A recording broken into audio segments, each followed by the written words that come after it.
இந்துக்களுக்கு ஏன் இன்னும் அறிவு வரல அப்படின்னு தான் நான் கேள்வி கேட்கிறேன். அருமையான அமைச்சர் சேகர் பாபு முதலாவது இந்துவே கிடையாது, அவர் ஒரு கிறிஸ்தவர். ஆனா இந்து அறநிலையத்துறை அமைச்சராக இருப்பதினாலே பட்டையை போட்டுட்டு இருக்கிறார். வழங்கதான் எப்பவும் பட்டையை போட்டிருப்பார், நீங்க பார்த்திருக்கலாம் அவரை. சொகுசான வாழ்க்கை யாருடைய பணத்துல வாழ்றாரு? மக்கள் அந்த கோயில்ல போடுற காணிக்கை பணத்தை வைத்து இவர் வாழ்றாரு. கலவரத்தை உண்டாக்கக்கூடியதா இருக்கின்றது மதுரை மாநகர் அப்படின்னு சொல்றாரு இல்லையா? அவர் தான் பாராளுமன்ற உறுப்பினர். ஆலயத்தில் கோயிலில் இருக்கிற சிற்பங்கள் சிலது நிர்வாணமாக இருக்கும், இதெல்லாம் பார்த்துட்டு இவர் தவறான ஒரு காரியத்தை இவர் சொல்றார். இப்போ நான் என்ன கேள்வி கேட்கிறேன், இவர் பிறக்கும் போது உடையோடு வந்தாரோ அம்மா வயிற்றுலேருந்து? எதுக்கு பொட்டு வைக்கிற? எதுக்கு சாமி கும்பிட போற? இவ்வளவு கேவலமா பேசுற நீ எதுக்கு சாமி கும்பிட போற? நீ கோயில் கூட நீ தானே போற, எதுக்கு போறன்ற? நேயர்களுக்கு வணக்கம். இன்று நம்மோடு இணைந்திருக்கும் சிறப்பு விருந்தினர் ஆங்கிலிக்கன் சர்ச்சஸ் ஆர்ச் பிஷப் திரு சாமுவேல் குணசேகரன் அவர்கள். வாங்க அவங்க கிட்ட பேசிடலாம். வணக்கம். வணக்கங்க. திருப்பரங்குன்றம் இஷ்யூ எல்லாராலுமே பேசப்பட்டு வந்துட்டு இருக்க ஒரு விஷயமா இருக்கு. ஏற்கனவே இந்த கார்த்திகை மகாதீபம் ஏத்துறதுக்காக ராம ரவிக்குமார் அவர்கள் உச்சநீதிமன்றத்துல மனு தொடுத்து அதுக்கு உத்தரவும் வாங்கி வச்சிருந்தாரு. இந்த நிலையில இந்து அறநிலைத்துறையில இருந்து மேல்முறையீடு பண்ணிருக்காங்க, எப்படி அனுமதிச்சீங்க அப்படின்னு சொல்லிட்டு. இந்த ஒரு பிரச்சனை மட்டும் இல்ல, திருப்பரங்குன்றத்துல ஏற்கனவே பல பிரச்சனைகள் வந்திருக்கு. இது மட்டும் இல்லாம திமுக இருக்கக்கூடியவங்க என்ன பண்றாங்க அப்படின்னா, இந்துக்களுக்கு எதிராக பிரச்சனைகள் கிளப்புறதுலே மும்முரமா இருக்காங்க. சோ நம்ம ஒரு எடுத்துக்காட்டா பார்த்தோம்னா, கந்தசஷ்டி கவச பிரச்சனையா இருக்கட்டும், இந்த விநாயகர் சதுர்த்தி பிரச்சனையா இருக்கட்டும், இந்த மாதிரி அடுக்கடுக்கா பிரச்சனைகள் வந்துட்டே இருக்கு. என்ன காரணமா இருக்கும் சார்? உங்களுடைய பார்வை என்ன? திமுக யாருடைய கட்சின்னு உங்களுக்கு தெரியுமா? முதல் காரியம், சிறுபான்மையினுடைய கட்சி. அது திமுக ஜெயிக்குதுன்னா சிறுபான்மையினுடைய வாக்குகள் தான் ஜெயிக்குது. அப்போது திமுக என்பது ஒரு இந்துக்களுக்கான சாதகமான கட்சியே அது கிடையாது. அது சிறுபான்மையினுடைய கட்சி. ஒன்று கிறிஸ்தவர்கள், ரெண்டாவது முகமதியர்கள், மற்ற மதத்தினர். சரிங்களா? ஆக இந்துக்களுக்கும் திமுகவுக்கும் சம்பந்தமே கிடையாது. அதனால் நீங்கள் திமுக அரசிடம் இருந்து இந்துக்களாகிய நீங்கள் எங்களுக்கு சாதகமாக இருக்கணும் இந்த திமுக ஆட்சி அப்படின்னா நிச்சயமாக இருக்கவே இருக்காது. அதனால தான் நான் ஆரம்பத்திலேருந்தே சொல்லிகிட்டு இருக்கிறேன். அதாவது பாராளுமன்ற தேர்தல் வருவதற்கு முன்னதாகவே சொன்னேன், தயவுசெய்து இந்துக்கள்லாம் கொஞ்சம் முட்டாளாக இருக்காதீங்க, திமுகவுக்கு உங்கள் வாக்குகளை போடாதீங்க. நீங்கள் இந்து சமயத்துக்குன்னு சொல்லி திமுகவால் சொல்லப்படுகின்ற ஒரு கட்சி இருக்கின்றது, மக்கள் சொல்லலை, திமுகவினர் தான் சொல்கிறாங்க. இந்துத்துவா கட்சின்னு ஒன்று இருக்குது, அதுதான் பிஜேபி கட்சி அப்படின்னு சொல்கிறாங்க. அப்போது அந்த இந்துக்களுக்கு ஏன் இன்னும் அறிவு வரல அப்படின்னு தான் நான் கேள்வி கேட்குறேன். இப்போ நீங்களே என்னை கேட்டீங்க, நம்ம பலவிதமான எங்களுடைய இந்துக்கள் உடைய ஃபெஸ்டிவல்ஸ் வரும்போது எங்களுக்கு சுயமாக அல்லது சுதந்திரமாக அதை கொண்டாடுவதற்கு எந்த விதமான ஒரு இதுவும் கொடுக்க மாட்டுறாங்க திமுக ஆட்சியில் அப்படின்னு நீங்களே சொல்கிறீங்க. சொல்லியும் ஏன் உங்களுக்கு அறிவு வர மாட்டுதுன்னு நான் கேட்குறேன். என்ன, திமுக என்பது எங்களுடைய கட்சி, அது கிறிஸ்தவர்களுடைய கட்சி. திமுக என்பது முஸ்லீமுடைய கட்சி, சீக்கியருடைய கட்சி, ஜெயினுடைய கட்சி. அது திமுக கட்சி. இந்துக்களுக்கும் திமுகவுக்கும் சம்பந்தமே கிடையாது. ஆனால் இந்த நாட்டில் 90% விழுக்காடு இந்துக்கள் தான் இருக்கிறாங்க. ஏன் தமிழ்நாட்டை எடுத்துக்கொள்வோமே, ஏறக்குறைய 80% இந்துக்கள் தான் இருக்கிறீங்க. ஆனால் ஏன் நீங்கள் திமுக வாக்கு கொடுக்குறீங்கன்னு தான் நான் கேட்குறேன். இப்போது திமுக வாக்கு கொடுத்துட்டீங்க.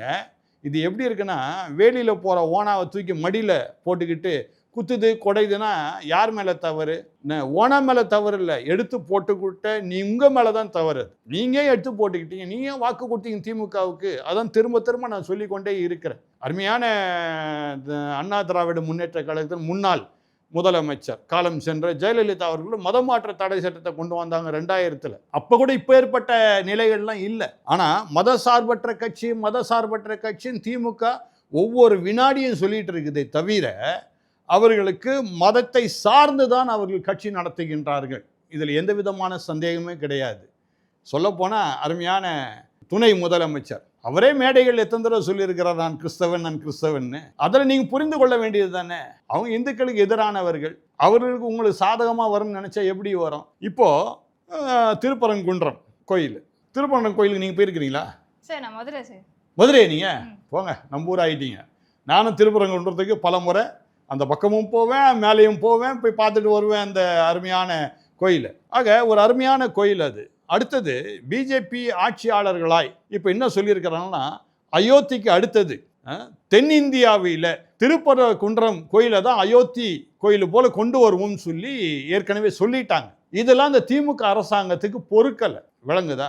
அதனால தான் இவங்க என்ன பண்ணுறாங்க, அதை எப்படியா அந்த கோயிலையே அவங்க கட்டுக்குள்ளே கொண்டு வரணும்னு நினைக்கிறாங்க. இந்து அறநிலையத்துறை கீழே தான் அந்த திருப்பரங்குன்றம் கோயில் இருக்குது. ஆனால் மக்களுக்கு என்ன இல்லை, அந்த கோயிலை போய் தரிசனம் பண்ணுறதுக்கு ஒரு சுதந்திரமே இல்லை. அப்போ என்ன பிரயோஜனம்? இப்போ இவங்க உச்சநீதிமன்றம் போனால் கூட ஏதாவது மேல்முறையீடு போனால் ஏதாவது நடக்குமான்னு நிச்சயமாக நடக்காது. இப்போ உச்சநீதிமன்றத்தில் ஒருவேளை இவர்களுக்கு சாதகமாக இருந்தால் அப்போது அந்த ஜட்ஜு, அதாவது நியாயாதிபதினு இருக்கிறார் இல்லையா ஜட்ஜு, அவர் ஹைகோர்ட்டுடைய இதையே அவர் மதிக்கலன்னு தான் அர்த்தம். அதனால் உச்சநீதிமன்றம் போனாலும் சரி, அதுக்கு மேலே எங்கே போனாலும் சரி, இது மத சம்பந்தப்பட்ட ஒரு காரியம். இங்கே 80 விழுக்காடு தமிழ்நாட்டில் இந்துக்கள் தான் இருக்கிறாங்க. அவங்களுக்கு சுதந்திரம் கட்டாயம் வேணும். நான் ஒரு கிறிஸ்தவ ஆன்மீக தலைவன், எனக்கு எப்படி சுதந்திரம் தேவையோ என்னுடைய மதத்தை நான் கொண்டாடுவதற்கு, அதே வண்ணமாக இந்துக்களுக்கு கட்டாயம் சுதந்திரம் தேவை. வேற என்ன இருக்கு உலகத்துல? உத்தரவு போட்டதுக்கு அப்புறமும் எதுக்கு சார் மேல்முறையீடு பண்ணணும்? என்ன காரணமா இருக்கும்? அதாங்க அவங்களுடைய ஒரே எண்ணங்க. ஏன்னா ஏற்கனவே பிஜேபி சொல்லியாச்சு, அடுத்த அயோத்தி கோயிலாக இந்த திருப்பரங்குன்றம் கோயிலை நாங்கள் மாற்றுவோம் அப்படின்னு சொல்லிட்டாங்க. திருப்பரங்குன்றம் கோயிலை ஒரு பெரிய ஒரு கோயிலாக மாற்றுவதற்கு, தென்னிந்தியாவிலே ஒரு பெரிய கோயிலாக மாற்றுவதற்கு எல்லா காரியமும் நடைபெற்று கொண்டு இருக்கின்றது. இது இவங்களுக்கு பிடிக்கல, பொறாமையினால. நாளைக்கு எங்க பிஜேபி இதன் மூலமா தமிழ்நாட்டுக்குள்ள ஊடுருவாங்கன்னு சொல்லி பயப்படுறாங்க. நீ என்ன செய்தாலும் சரி, ஊடுருவல் தான். எப்படினாலும் இனிமேல் பிஜேபி ஆட்சி தான் தமிழ்நாட்டில். அதை உங்களால் மத ரீதியாகவோ ஜாதி ரீதியாகவோ இல்லை எதனாலும் மக்களை நீங்கள் என்ன பண்ண முடியாது, ஏமாற்றவே முடியாது. இதுக்கு மேலே மக்கள் முட்டாளாக இருந்தாங்கன்னா வேற ஒன்றும் நான் சொல்கிறதுக்கு இல்லை. எல்லாம் இப்போல்லாம் படித்தவங்க, அதாவது அந்த காலத்தில் படிக்காதவங்க இருந்தாங்க. இப்போ கூட பீகார் எலெக்ஷன் நடந்தது, எல்லாம் என்ன சொன்னாங்க, அங்கே இருக்கிற மக்கள்லாம் படிக்காத மக்கள், அதனால பிஜேபி ஓட்டு போட்டாங்க அப்படின்றாங்க, வாக்களிச்சிட்டாங்கன்னு சொல்கிறாங்க. இப்போ நான் கேட்குறேன், நீங்களாம் படித்தவங்க தானே, இப்போ உங்களுக்கு எதிராக எல்லா காரியத்தையும் செய்கிறான். எந்த ஊர்வலம் கிடையாது, எதையும் நீங்கள் கந்த சிருஷ்டின்னு சொன்னீங்க இல்லையா, அதுவும் கொண்டாடக்கூடாது. இப்போ திருப்பரங்குன்றத்தில் விளக்கேற்றக்கூடாது. வருஷத்துக்கு ஒரு தடவை நானே எங்கள் வீட்டில் எதிரில் ஃபுல்லாக பிராமணர்கள் தான் இருக்கிறாங்க. நேற்று மழை பெஞ்சனால யார் என்ன பண்ணல, தீபமே ஏற்றலை. எனக்கே கவலையாக இருந்தது, என்ன ஒரு தீபமும் காணுமே யார் வீட்லேயும் அப்படின்னு சொல்லி ரொம்ப வருத்தப்பட்டேன் நான். அப்போது சும்மா என் எதிரே இருக்கிற ஒரு வீட்டில் இருக்கிறவங்க தீபம் ஏற்றலைன்னும் போது எனக்கு எவ்வளோ விசனமாக இருக்குது. ஏன்னா ஒவ்வொரு வருடம் நடக்கக்கூடிய காரியம் புதுசாக ஒன்று செய்யலையே. புதுசாக ஒரு காரியத்தை செய்தால் நீங்கள் தடுத்து நிறுத்தலாம், இதனால் கலவரம் வரும் அப்படி நீங்கள் சொல்லலாம். கலவரத்துக்கு இதுக்கு சம்மந்தமே கிடையாது. இப்போ கலவரத்தை உண்டாக்குறதே திமுக கட்சி தான். இப்போ நீங்க பிராமணன் எனக்கு தெரியல, நான் பிராமணா நீங்க சார், நீங்க பிராமின், நீங்கள் நானும் எவ்வளோ சந்தோஷமா பேசிட்டு இருக்கோம். இப்போ இடையில அவர் இருக்கிறார், நமக்கு கேமரா எடுத்திருக்காரு, அவர் திமுக காரன் என்ன பண்ணுவார் தெரியுமா, உடனே நம்ம 2 பேருக்குள்ள பிரிவினை உண்டாக்கிடுவார். இதுதான் செய்துட்டு இருக்கிறாங்க. நான் 62 வருஷமா ஒரு பகுதியில் வாழ்கிறேன். என் வீட்டு எதிர்க்க இருக்கிற என் பக்கத்தில் இருக்கிற அத்தனை குடும்பமும் பிராமணர் குடும்பம் தான். இன்னைக்கு வரைக்கும் நாங்கள் நல்லா தான் இருக்கிறோம். ஒரு விதத்துலையும் எங்களுக்கு பிரச்சனையே கிடையாது. தீபாவளி பண்டிகை அப்புறம் மற்ற பண்டிகைலாம் அவங்க எங்களுக்கு நல்ல இனிப்புலாம் வழங்குவாங்க, நாங்களும் கிறிஸ்துமஸுக்கெல்லாம் இனிப்புலாம் வழங்குவோம். நல்ல ஒரு மனிதர்களாக பழகி கொண்டிருக்கின்றோம். மனிதர்களுக்கு எதிரானவர்கள் இந்த திமுக அரசு. திரு சேகர் பாபு அவர்கள் ரொம்ப ஆன்மீக நம்பிக்கை உடையவர் அப்படின்னு சொல்லிட்டு மு.க. ஸ்டாலின் அவர்களே சொல்லியிருப்பாரு. ஸோ இவ்வளோ நம்பிக்கை வச்சிருக்கிறவர் இந்து அறநிலைத்துறை அமைச்சராக இருக்கிறாரு. அப்படி இருந்தாலுமே ஏன் இந்த மாதிரியான ஒரு செயலை செய்யணும் அப்படின்ற கேள்வி எல்லாருக்குள்ளேயுமே எழுது. ஒரு தீபம் தான் இது, தீபம் ஏற்றுவதற்கு உத்தரவு கொடுத்துருக்காங்க, அதுக்கே நீங்க மறுப்பு தெரிவிக்கிறீங்க அப்படின்ற மாதிரி ஒரு கேள்வி ஒரு பக்கம் இருந்தாலும், இன்னொரு பக்கம் தமிழகத்துல இந்து அறநிலைத்துறையினால நடந்த ஊழல் அப்படின்றது அதிகமா இருக்கு. ஸோ இன்னும் எத்தனை நாள் தான் நாங்க இதை பொறுத்துக்கிட்டு இருக்கணும் அப்படின்னு சொல்லிட்டு மக்கள் எல்லாருமே கொந்தளிச்சிட்டு இருக்காங்க. உங்களுடைய பார்வை என்ன? அருமையான அமைச்சர் சேகர் பாபு முதலாவது இந்துவே கிடையாது, அவர் ஒரு கிறிஸ்தவர். சார் பேர் சேகர் பாபுன்னு தானே சார் வருது, அது எப்படி சார்? என் பேர் என்ன தெரியும், நீங்க சொன்னீங்களே, நீங்களே குணசேகரன் என் பேர், சரிங்களா? அதனால இந்துவாயிடுவேனா? புரியுதா? அவர் சேகர் தான், இல்லைன்னு சொல்லலை. சேகர் என்பதற்கு குன்றுன்னு அர்த்தம். குன்று, it's a hill. Meaning of Sekar is hill, குன்று, அவ்வளோதான். சேகர் பாபு என்றவர் ஒரு கிறிஸ்தவர். ஆனால் இந்து அறநிலையத்துறை அமைச்சராக இருப்பதினாலே பட்டையை போட்டுட்டு இருக்கிறார், விளங்குதா? எப்பவும் பட்டையை போட்டிருப்பார், நீங்கள் பார்த்துருக்கலாம் அவர் அதனால பட்டையை போட்டிருக்கிறார். ஆனால் உள்ளத்தில் அவர் கிறிஸ்தவர், சரிங்களா? ஆனால் இந்த இந்து அறநிலையத்துறையில் இருந்தால்தான் நன்றாக சம்பாதிக்க முடியும், கொள்ளையடிக்கலாம், சரிங்களா? இந்து அறநிலையத்துறை ஆஃபீஸ் போய் பார்த்துருக்கீங்களா? நம்ம ஜெமினி பக்கத்தில் இருக்குது. முந்தி அது எப்படி இருந்தது, இப்போ எப்படி இருக்கு? இவருடைய ஆஃபீஸ் நன்றாக இருப்பதற்காக கோயிலில் உண்டியலுக்கு மக்கள் போட்ட பணத்தை எடுத்துக்கொண்டு போய் அந்த ஆஃபீஸை பெருசாக்குறாங்க. முதல் காரியம். அவருடைய காரு வித்தியாசமாக மாறுகின்றது. சொகுசான வாழ்க்கை யாருடைய பணத்தில் வாழ்றாரு? மக்கள் அந்த கோயிலில் போடுற காணிக்கை பணத்தை வைத்து இவர் வாழ்றார். அப்போது இந்த இந்து அறநிலையத்துறையில் சரியான பணம் வருது, சரியான காசு கொள்ளடிக்கிறாங்க. ஒன்றில் என்னுடைய நண்பர் ஒருத்தர் இப்போ என்ன பண்ணாங்க, திருச்செந்தூர் கோயிலுக்கு போனாங்க. அவங்க சொல்கிறாங்க, நான் சாமி தரிசனம் பண்ணுறதுக்கு 500 ரூபாய் கொடுக்க வேண்டியதாக இருக்குது. சும்மா உள்ளே நுழையிறதுக்கு 500 ரூபாய் கொடுக்க வேண்டியதுக்கு. ஆனால் உங்கள் சர்ச்செல்லாம் நீங்கள் ஃப்ரீயாக விட்றீங்க. நீங்களாம் மடையர்கள். நீங்கள் சர்ச்சு உள்ள வரத்துக்கே காசை வாங்கிட்டு தான் உள்ளே விட்டுருக்கணும். நாங்கள் கோயில் உள்ள போகிறதுக்கே காசு வாங்குறாங்க. என்னங்க அநியாயம் இது? உண்மை தானே? ஏங்க, நான் என்னுடைய சாமியை நான் தரிசிக்க நான் போகிறேன். இதில் என்கிட்ட பணத்தை கேட்டால் என்ன அர்த்தம்? நான் விரும்பி பணம் கொடுப்பது வேறு. ஆனால் பணம் கொடுத்தால்தான் உள்ளே நீ அனுமதிப்பேன்னு சொன்னால், இது நான் சினிமா தேட்டருக்காக நான் போகிறேன், அல்லது ஏதாவது மியூசியம் உள்ளே நான் போகிறேன். என்னுடைய சாமியை தரிசிக்க போகிறேங்க. சாமியை வணங்குவதற்காக, என் உள்ளத்தில் இருக்கிற வேதனையை கொட்டுவதற்காக நான் போகிறேங்க. எனக்கு ஏதாவது நல்லது நடக்காதா அப்படி வேண்டிக் கொள்வதற்காக நான் போகிறேங்க. அங்கேயே என்கிட்ட பணத்தை கொள்ளடிச்சா என்னங்க அர்த்தம்? இது ஒரு ஆள்கிட்ட சும்மா சாதாரணமாக 100 ரூபா வச்சுக்கிடுமே. ஒரு ஆள்கிட்ட 100 ரூபா வாங்கினா ஒரு நாளைக்கு ஏறக்குற 1 லட்சம் பேர் வராங்க திருச்செந்தூர் கோயிலுக்கு. என்ன ஆச்சு கணக்கு? அந்த பணம்லாம் எங்கே போகுது? அதோடைய கணக்கை நீங்கள் கொடுத்தீங்களா? ஆக இந்த இந்து அறநிலையத்துறையில் இருக்கிற அருமையான அமைச்சர் சேகர் பாபுக்கு இது கொடுத்ததே பணத்தை கொள்ளடிப்பதற்காக தான். இந்த பணத்தை கொள்ளடித்து அவராது வச்சிருக்கிறாருன்னா இல்லை, இந்த குடும்பத்தாருக்கு கொடுக்குறாங்க, ஆட்சி செய்கிறாங்களே அந்த குடும்பத்துக்கு கொடுக்குறாரு. ஒன்றும் இல்லைங்க, இப்போ 2026 பிஜேபி கூட்டணி ஆட்சி வரப்போகுது. அந்த சமயத்தில் இவங்க எல்லாம் உள்ளே போயிடுவாங்க. இவங்க பண்ண எல்லா கொள்ளை காரியமும் வெளியே வரப்போகுது. அருமையான முன்னாள் மாநில தலைவர், பிஜேபி தலைவர் திரு அண்ணாமலை, அவர் அழகாக சொன்னார், எவ்வளோ கொள்ளை அடிச்சிருக்கிறாங்க ஒவ்வொருத்தரும் சொன்னார். நான் என்ன சொல்கிறேன், அவர் முதலமைச்சராக வரணும். வந்தார்னா அப்போ தெரியும் இவங்களுடைய கதைலாம் என்ன ஆகுன்னு. அதாவது டாக்டர் எம்ஜிஆர் இதே தமிழகத்தை ஆட்சி செய்தார். ஒரு நாளும் இந்த மாதிரி கொள்ளைகள் நடக்கவே இல்லை. மத சுதந்திரம் இருந்தது. யார் வேணா எந்த ஆலயத்துக்கு வேணா போகலாம், தவறே கிடையாது. அதே மாதிரி செல்வி ஜெயலலிதா ஆட்சி செய்தாங்க இந்த தமிழகத்தை.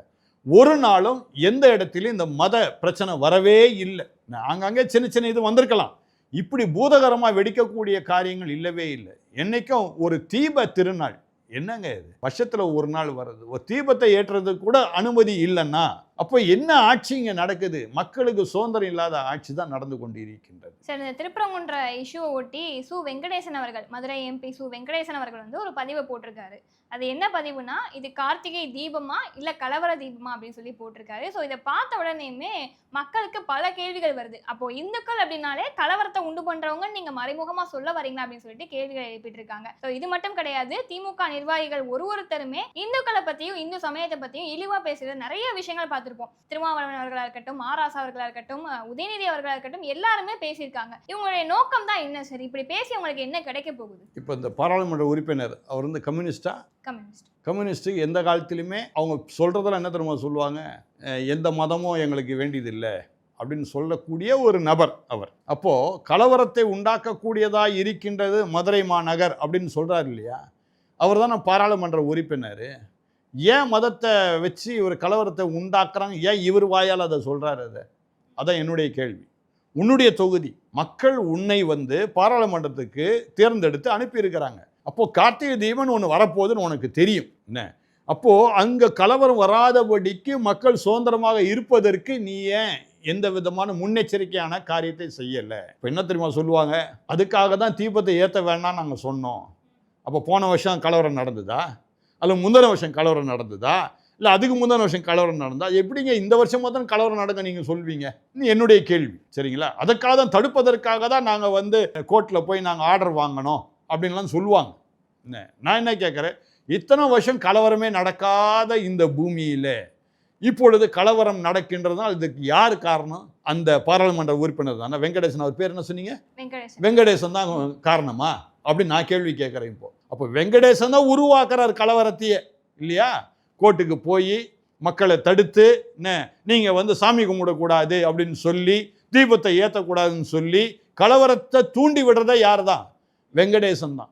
அப்போ இப்படிப்பட்ட பாராளுமன்ற உறுப்பினர் நமக்கு தேவைதானா அப்படின்னு மக்களை பார்த்து நான் கேட்குறேன். இப்போ அருமையான சகோதரன் திருமாவளவன் அவர் என்ன சொல்கிறாரு, அந்த ஆலயத்தில் கோயிலில் இருக்கிற சிற்பங்கள் சிலது நிர்வாணமாக இருக்கும், இதெல்லாம் பார்த்துட்டு இவர் தவறான ஒரு காரியத்தை இவர் சொல்கிறார். இப்போ நான் என்ன கேள்வி கேட்குறேன், இவர் பிறக்கும் போது உடையோடு வந்தாரோ அம்மா வயிற்றுலேருந்து அப்படின்னு எனக்கு ஒரு சந்தேகம் ஏற்படுது. அம்மா வயிற்றுலேருந்து வரும்போதே உடையோடு வந்தாரோ, பேண்ட் ஷர்ட் போட்டுக்கிட்டு வந்தாரோ அப்படின்ற கேள்வி எனக்கு உண்டாகுது. அதாவது கலையை ரசிக்க தெரியாதவன் தமிழன் என்று சொல்வதற்கே தகுதியற்றவன். இதுதான் தமிழனுடைய பண்பாடு. இன்னைக்கு தமிழ்நாட்டில் இருந்தால் சிலைகள் வெளிநாடுகளுக்கும் வட இந்தியாவுக்கும் செல்கின்றன. அப்போ தமிழ்நாட்டில் உள்ள சிற்பங்கள் எவ்வளவு ஒரு மேன்மையான ஒரு காரியம், அதை ரசிக்க தெரியாதவனுக்கு வரும் நாட்களில் மக்கள் தான் சரியான பாடத்தை புகுட்ட வேண்டும். அவருக்கு வாக்கே கொடுக்கக்கூடாது, அவர் இணைந்திருக்கின்ற அணிக்கும் வாக்கு கொடுக்கக்கூடாது. ஏன்னா ரசிக்கவே தெரியலையே, நீ எப்படி வந்தனே உனக்கு தெரியலையே, நீ வந்த வழியே உனக்கு தெரியலையே, அதை பார்த்து அசிங்க நீ சொல்றியே.